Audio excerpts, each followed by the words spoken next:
আসসালামু আলাইকুম, সবাই কেমন আছেন? আজকে আমি বানাবো খোলার জালি পিঠা।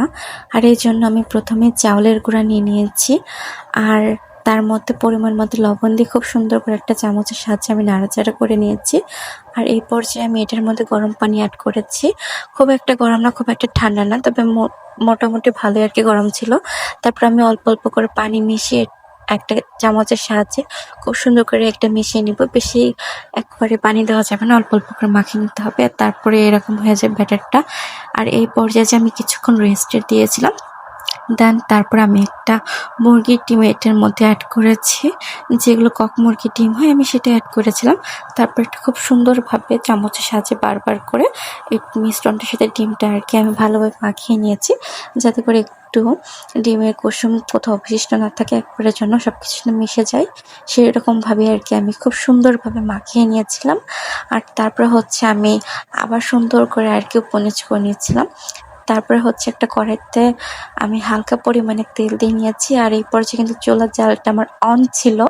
তারপরে আমি অল্প একটু পরিমাণে সয়াবিন তেল দিয়ে একটা টিস্যুর সাহায্যে আর কি তেলটা মুছে দিয়েছি, শুধুমাত্র কড়াইটা একটু তেল তেলা হবে সেজন্য। আর তারপরে হচ্ছে আমি একটা চামচের সাহায্যে এর উপরে আর কি ব্যাটারটা দিয়ে দিয়েছি।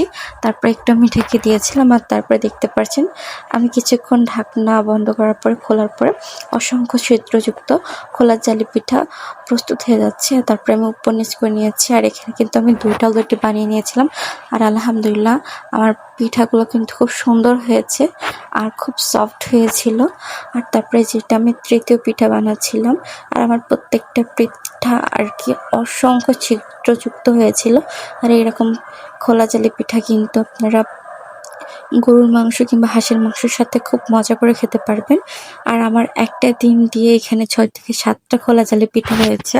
আর তারপরে হচ্ছে আমি এখানে দেখছিলাম যে আমার প্রত্যেকটা অনেক সুন্দর এবং অনেক সফট আর অনেক পাতলা হয়েছে। আপনার জেলিটা বাসায় বানিয়ে হাঁসের মাংসের সাথে খেতে পারেন, আশা করি ভালো লাগবে।